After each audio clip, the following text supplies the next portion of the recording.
माझे नाव श्वेता आहे. आज मी तुम्हा सगळ्यांना माझी दुःखद कहाणी सांगू इच्छिते, जी ऐकून तुमच्या डोळ्यातही पाणी येईल. माझ्या जन्माआधीच माझे वडील या जगातून निघून गेले होते. त्यानंतर आमच्या घरी संकटांची मालिकाच सुरू झाली. कारण घरात कमावणारे फक्त माझे वडीलच होते. माझ्या आईच्या सासरच्या कुटुंबातही कोणी नव्हते. आईला कुठेच आधार नव्हता. त्यामुळे ती तिच्या माहेरी गेली. पण माझ्या आईच्या आईवडिलांचेही काही वर्षांपूर्वी निधन झाले होते. फक्त तिचा भाऊ आणि बहिणीच तिचा एकमेव आधार होते. त्यामुळे आई मला घेऊन तिच्या भावाच्या घरी राहायला गेली. मी आणि माझी आई पूर्णपणे त्यांच्यावरच अवलंबून होतो. माझे मामा पूर्णपणे त्यांच्या पत्नीच्या ताब्यात होते. मामीने जर रात्रीला दिवस म्हटले तर मामासुद्धा तो दिवस मानायचे, आणि जर दिवसाला रात्र म्हटलं तर ते सुद्धा मानायचे. मी लहान असल्यापासूनच माझ्या आईला घरातील सगळी कामं करताना पाहिले आहे. माझी आई दिवसभर मामा मामी आणि त्यांच्या मुलांची सेवा करण्यात व्यग्र असायची, आणि रात्री थकल्यानंतर शेजारच्या लोकांचे कपडे शिवून पैसे कमवायची. सततच्या कामामुळे तिच्या फुफ्फुसांना खूप त्रास होऊ लागला होता. एवढं सगळं करूनही माझी आई थोडेफार पैसे जमा करून मला त्या घरातून लवकरात लवकर घेऊन जायचा प्रयत्न करत होती. पण दुर्दैवाने तिच्या प्रयत्नांना वेळ मिळाला नाही. एके दिवशी ती खोकत खोकत डोळ्यात चांगल्या दिवसांची स्वप्न घेऊन मला मामा मामींच्या भरोशावर सोडून कायमची निघून गेली. तिच्या मृत्यूनंतर मामीला काहीच फरक पडला नाही. तर मामा, जो तिचा सख्खा भाऊ होता, त्यालाही याचे फारसे दुःख झाले नाही. उलट दोघेही खुश झाले, कारण त्यांच्या मते त्यांच्या डोक्यावरचे ओझे उतरले होते. माझ्या आईच्या अंत्यसंस्कारासाठी शेजारच्या लोकांनी मदत केली. मामीने तर मला घरातून बाहेर काढून टाकले. पूर्वी मामीला माझ्या आईच्या रूपात घरात एक नोकराणी मिळाली होती. त्यामुळेच ती मला थोडंफार सहन करायची. पण आता माझी आई गेल्यामुळे मला का ठेवायचे, असे तिचे म्हणणे होते. माझी मामी मला घराबाहेर काढून टाकताना माझे वय फक्त 8 वर्षे होते. मला तेव्हा समजत नव्हते की कोण कसा वागतोय आणि का. शेजारच्या लोकांनी माझ्या मामीला खूप समजावले होते, पण मामीने ठामपणे सांगितले की ज्याला तिच्याविषयी एवढी सहानुभूती वाटते त्यांनी तिला घेऊन जावे. मामाला थोडीफार दया येत होती, पण मामीने त्यांना स्पष्ट बजावले की जर या मुलीला पुन्हा घरात आणायचे ठरवले तर स्वतःही घराबाहेर निघून जा. शेवटी मामानेही माझी जबाबदारी घेण्यास नकार दिला. आमच्या घरापासून थोड्या अंतरावर एक जोडपे राहत होते, ज्यांना आपली स्वतःची मुले नव्हती. त्यांना आमच्या घरच्या परिस्थितीचे सगळे माहीत होते. त्यामुळे त्यांनी दया येऊन मला आपल्या घरी नेले. त्यांना मुलगी हवी होती. त्यांच्या एका मुलाला आधीच त्यांनी शिक्षण दिले होते आणि तो व्यवस्थित होता. त्या घरातील लोक सुशिक्षित आणि समंजस होते. त्यांनी मला कधीच कोणत्याही गोष्टीची कमी होऊ दिली नाही. काळ पुढे सरकत गेला आणि मी त्यांच्याच घरी वाढले. पाहता पाहता मी 22 वर्षांची झाले. मी 12वी पर्यंत शिक्षण घेतले होते. पण आता त्या घराचे माझ्यासाठी असलेला सहाराही संपणार होता. 6 महिन्यांपूर्वीच त्यांच्या मुलाचे लग्न झाले होते. सुरुवातीला त्यांची सून खूप चांगली वागायची, पण हळूहळू तिचे खरं रूप दिसायला लागले. तिला घरात आपल्या नवऱ्याशिवाय कोणीच आवडत नव्हते. सासू सासऱ्यांना ती कशीबशी सहन करायची, पण माझ्याशी वागणं फारच वाईट होते. उठता बसता चालता फिरता ती माझी सतत हेटाळणी करत राहायची. सुरुवातीला त्या जोडप्याने माझी बाजू घेतली आणि आपल्या सुनेला ओरडायचे, पण वयोमानानुसार त्यांचे सामर्थ्य कमी होत गेले.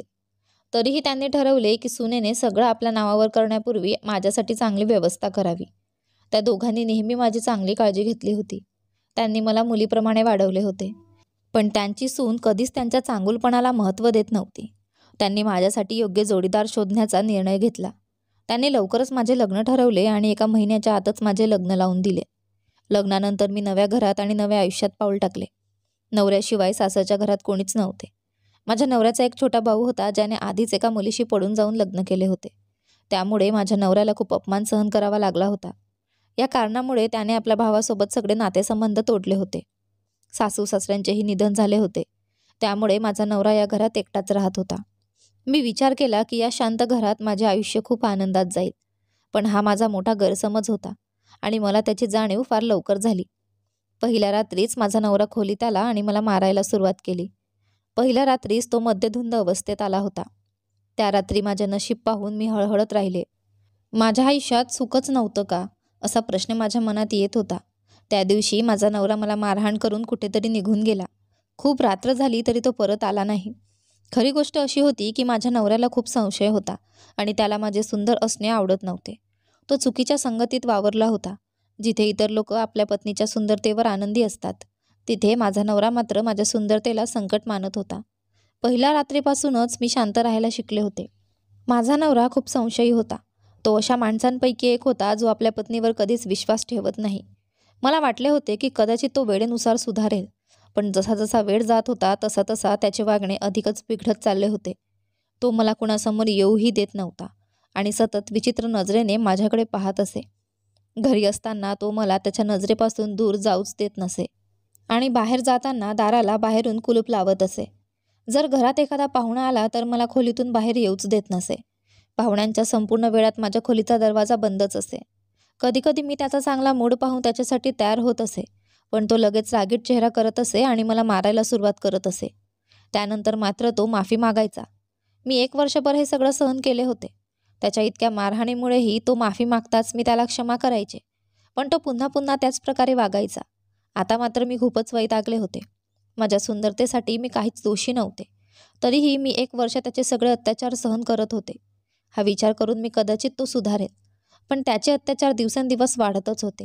त्याच्या वागण्याकडे पाहता मी ठरवले होते की आता त्याच्यापासून घटस्फोट घ्यावा. मी विचार केला की घटस्फोट घेतल्यानंतर मी स्वतःसाठी एक नोकरी शोधेन, जिथे मला माझ्या क्षमतेनुसार काम मिळेल आणि काहीही करून स्वतःचे आयुष्य जगेन. पण मारहाणीचे आयुष्य मला सहन होणार नव्हते. एक दिवस मी त्याला घटस्फोटाची मागणी केली. काही वेळ तो माझ्याकडे शांतपणे पाहत राहिला आणि नंतर घराबाहेर गेला. त्याच्या शांततेमुळे मला समाधान वाटलं तो मला सोडायला तयार झाला आहे. पण त्या रात्री जेव्हा मी झोपले होते तेव्हा अचानक मला गुदमरल्यासारखे वाटले. मी डोळे उघडले तेव्हा माझा नवरा उशाने माझा श्वास थांबवायचा प्रयत्न करत होता. तो मला मारून टाकणार होता. मी माझ्या जीवासाठी धडपडू लागले. टेबलाजवळ हात नेऊन मी एका ग्लासाला हात लावला आणि तो उचलून त्याच्या डोक्यावर जोरात मारला आणि आपला जीव वाचवत तिथून पळून गेले. मला काहीच कल्पना नव्हती की माझे पुढचे ठिकाण कुठे आहे, पण माझे प्राण वाचले होते. हाच माझ्यासाठी मोठा दिलासा होता. जेव्हा मी घरातून बाहेर पडले तेव्हा काही न पाहता, विचार न करता मी फक्त पळतच राहिली. मला स्वतःचे भान नव्हते. ना माझ्याकडे माझा पदर होता, ना पायात चप्पल. मी अनवाणीच त्या रात्री रस्त्यावर पळत होते. पडता पडता जेव्हा मी मागे वळून पाहिले आणि पुन्हा पुढे वळले तेव्हा कुणाचे तरी डोकं माझ्या डोक्याला धडकले आणि मी माझे कपाळ चोळायला लागले. समोरच्याचेही असेच झाले होते. जेव्हा मी नजर वर करून पाहिले तेव्हा माझ्यासमोर 35 वर्षांची एक स्त्री उभी होती. मी घाबरलेल्या अवस्थेत तिची माफी मागितली आणि पुढे जायला लागले. तेव्हाच त्या बाईने माझा हात धरला. मी गोंधळलेल्या नजरेने तिच्याकडे पाहिले आणि त्या क्षणी एका मिनिटासाठी तिथे थांबणे माझ्यासाठी आणखी मोठी समस्या ठरली असते. माझे आयुष्य आधीच संकटात होते, ज्यातून वाचण्यासाठी मी घरातून पळाले होते. अशा परिस्थितीत जर इथे थांबून माझा नवरा इथे आला असता तर काय झाले असते? मी श्वास घेऊ शकले असते का? माहीत नाही. मी डोळ्यात अश्रू आणून मागे वळून पाहू लागले, जिथून मी पळून आले होते. तेव्हाच त्या बाईने माझ्या चेहऱ्याकडे नीट पाहिले आणि विचारले, तू कुणापासून पडत आहेस? यावेळी रस्त्यावर पडण्याचा काय उद्देश आहे? त्या बाईने ज्या पद्धतीने विचारले ते ऐकून मी थक्क झाले. ती बाई माझ्यासाठी काळजी करत होती. मला तिच्या रूपात माझ्या आईची आठवण झाली. जर आज माझी आई जिवंत असती तर तीही माझी अशीच काळजी घेतली असती. मी त्या बाईच्या पायांवर पडले आणि तिला विनवणी करू लागले की ती मला फक्त एका रात्रीसाठी आसरा देईल. पुढच्या दिवसापासून मी माझी व्यवस्था करून घेईन. त्या बाईला माझ्या बोलण्यावरून समजले होते की माझ्या मागे पुढे कोणीच नाही. त्यामुळेच मी अशा प्रकारे रस्त्यावर भटकत होते. जेव्हा मी तिच्या चेहऱ्याकडे पाहिले तेव्हा तिच्या चेहऱ्यावर एक चालाक हास्य उमटले होते.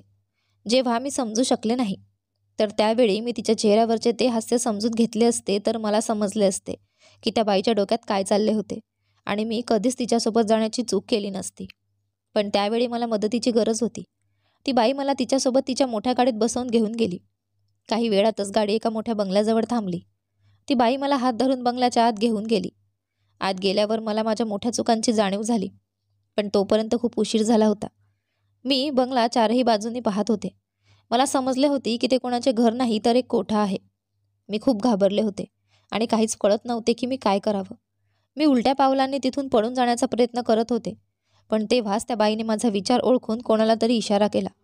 2 जाडजूड पुरुषांनी मला त्यांच्या दिशेने येताना पाहिले आणि त्यांनी माझ्या हाताला धरून मला फरफटत एका खोलीत नेऊन फेकून दिले. मी जोरजोराने रडत होते आणि त्यांनी खोलीचे दार बाहेरून बंद केले. मी जमिनीवर कोसळून पडले होते. डोकं वर केल्यावर समोर पाहिले तर माझ्याच वयाची एक मुलगी हातांवर लोशन लावत बसली होती. मी तिच्याकडे बघत राहिले तर दुसरीकडे मी माझ्या नशिबावर रडत होते. प्राण वाचवण्याच्या नादात मी माझ्या इज्जतीचा सौदा करून बसले होते. रस्त्यावर जी बाई मला भेटली होती आणि जिने मला आसरा देण्यासाठी या बंगल्यात आणले होते, त्या बंगल्याला कोठा म्हणत होते. एका इज्जतदार माणसासाठी कोठा हा शब्द त्याच्या नावाशी जोडला जाणे म्हणजे मृत्यू होता आणि तिथे राहणे तर त्याहून भयंकर होते. पण माझे नशीब मला इथे घेऊन आले होते. आता मला माझ्या आयुष्यावर आणि नशिबावर खूप पश्चाताप होऊ लागला होता. मला कल्पना नव्हती की माझे नशीब अजून काय काय खेळ खेळणार आहे. पलंगावर जी मुलगी बसली होती तिचे नाव कंगना होते. ती ताबडतोब उठून माझ्याजवळ आली आणि मला आधार देऊन उठवले. तिने मला एका कोपऱ्यात बसवले आणि मला पाणी दिले. मी ते एका घोटात पिऊन टाकले, कारण मला खूप तहान लागली होती. मला असं वाटले की कंगना इथे खूप आरामात होती, पण माझे मन मात्र इथे गुदमरून चालले होते. तेव्हाच कंगनाने माझ्याबद्दल विचारले आणि आमचे बोलणे सुरू झाले. मी तिला माझ्या आयुष्यात घडलेल्या सर्व घटनांबद्दल सांगितले. हे सगळं ऐकून कंगनाला खूप वाईट वाटले. कशी मी एक निरागस मुलगी अशा गिळंकृत ठिकाणी पोहोचले होते याबद्दल मला स्वतःवर खूप पश्चाताप झाला. इथे कुठल्याही गोष्टीची निश्चितता नव्हती.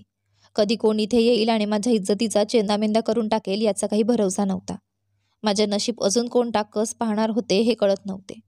मी कंगनासमोर बसून फुटून फुटून रडत होते. माझी कहाणी ऐकून कंगनाही रडू लागली. तिने सांगितले की तीही अशाच प्रकारे इथे आली होती. कंगनाने सांगितले की तिचे लग्न एका वेड्या माणसाशी झाले होते. तिचा नवरा वेडा असल्यामुळे तिने त्याच्याशी घटस्फोट घेतला आणि घर सोडून निघून गेली. तिच्या दीराने तिला या कोठ्यावर विकले होते. तेव्हापासून ती इथे होती.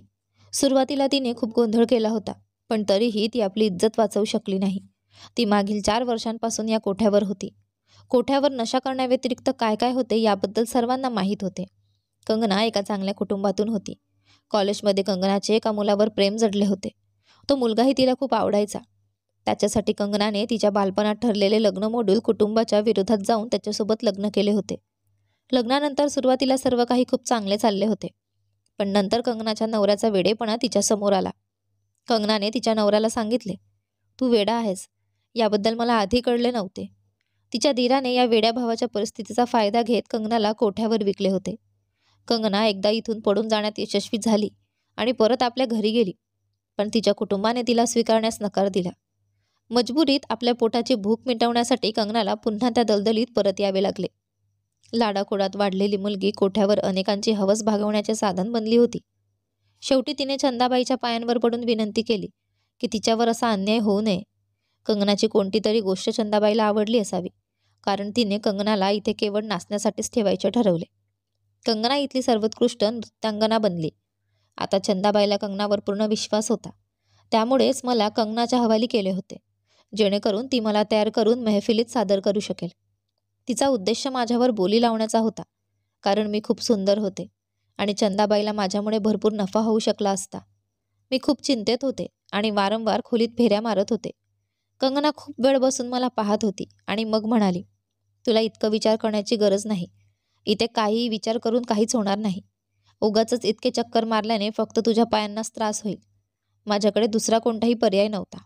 मी काय करू, कसं पळू इथून, काहीही कळत नव्हते. तेव्हा अचानक माझ्या मनात एक विचार आला. कंगनानेही इथून पळून जाण्याचा प्रयत्न केला होता आणि ती पळून जाण्यात यशस्वीही झाली होती. तिला इथे 4 वर्षांपासून असल्यामुळे सगळ्या मार्गांची माहिती होती.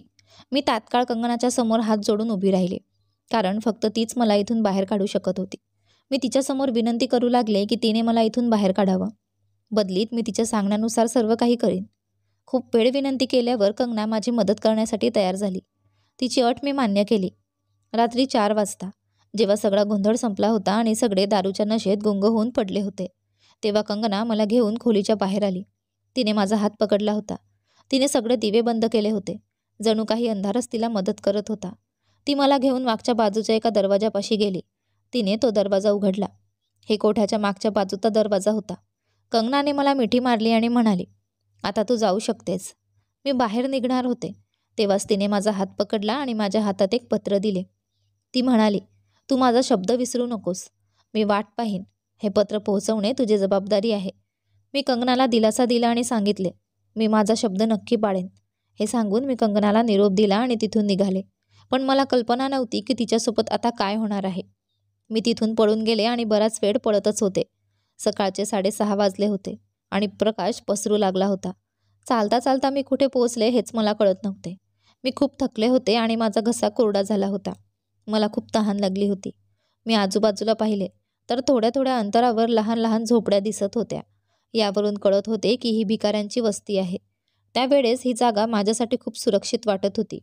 मी कंगनाने दिलेले पत्र जपून ठेवले आणि समोर असलेल्या झोपडीच्या दिशेने चालू लागले. झोपडीच्या दरवाजाजवळ जाऊन मी दरवाजा ठोठावला. हा दरवाजा लाकडी होता आणि त्यावर पडदा टांगलेला होता. दुसऱ्यांदा ठोठावल्यानंतर तो उघडला. समोर एक 20 वर्षांची मुलगी उभी होती. ती खूप अस्ताव्यस्त दिसत होती. ती मला पाहत राहिली. तेव्हा मी तिला आत जाण्याची परवानगी मागितली आणि पाणी मागितले. ती थोडे कचरली, पण मग तिने मला आत येण्याचा इशारा केला. मी आत गेल्यावर तिने दरवाजा बंद केला. झोपडी लहान होती. लोक याला झोपडपट्टीतील झोपडी म्हणतात. ती माती आणि गवताने बनवलेली होती. आत खूप स्वच्छता होती, पण ती मुलगी मला खूप गोंधळलेली वाटत होती. जमिनीवर एका कोपऱ्यात गादी ठेवली होती. एका बाजूला लहानसा चूल आणि मातीची भांडी होती. मी बसल्यावर तिने मला पाणी दिले. पाणी पिल्यानंतर मी तिला माझ्या घडलेल्या सगळ्या गोष्टी सांगितल्या. हे ऐकून तिच्या डोळ्यात पाणी आले आणि तिला खूप वाईट वाटले. तिने मला सांगितले की मी इथे एकटीच राहते. तू कितीही दिवस इथे आरामात राहू शकतेस. मी तिचे खूप आभारी होते आणि तिचे आभार मानायला लागले. ती मला म्हणाली, तू इथे आराम कर, मी आंघोळ करून येते. झोपडीच्या आतच एका कोपऱ्यात छोटासा पडदा लावलेला होता आणि ती तिथे आंघोळ करत होती. मी तिची वाट बघत बसले. कधी डोळा लागला मला कळलेच नाही. मी रात्रभर जागी होते आणि डोक्यातही ताण होता, म्हणून मला थोडी शांतता मिळाली आणि मी खूप गाढ झोपले. जेव्हा डोळे उघडले तेव्हा दुपार झाली होती. मी झोपडीभर नजर भिरवली. जिथे माझ्याशिवाय कोणीच नव्हते. चुलीजवळ काहीतरी झाकून ठेवलेले होते. त्याच वेळी ती मुलगी दरवाजाला उघडून आत आली. तिला पाहून मी थक्क झाले. अंघोळ करून ती खूप स्वच्छ आणि सुंदर दिसत होती. तिला मी जशी आधी पाहिली होती त्यापेक्षा खूपच वेगळी वाटत होती. तिने मला फ्रेश होण्यासाठी सांगितले. मी फ्रेश झाल्यावर तिने माझ्यासाठी जेवण वाढले.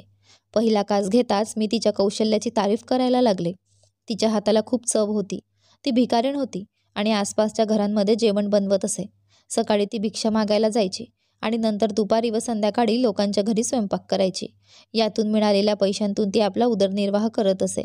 तिने आपले नाव मनीषा सांगितले. तीही माझ्यासारखीच बेसहारा आणि अनाथ होती. तिने सांगितले की तिच्या सावत्र वडिलांनी पैशांच्या लालसेपोटी तिचे लग्न एका मोठ्या घरात लावून दिले. सावत्र वडिलांच्या सांगण्यावर तिचा नवरा तिला इतके त्रास देत असे की शेवटी त्याने तिला घटस्फोट दिला. सावत्र वडील त्याला सतत नवीन मार्ग सांगत असत, जेणेकरून तिचा नवरा लवकरच तिला सोडून जाईल. ते तिच्या नवऱ्याला ब्लॅकमेल करून त्याच्याकडून पैसे उकळायचे. ते तिला इतर पुरुषांसोबत भेटायला लावत. मुलीला जेव्हा हे चुकीचे वाटले तेव्हा तिने विरोध केला.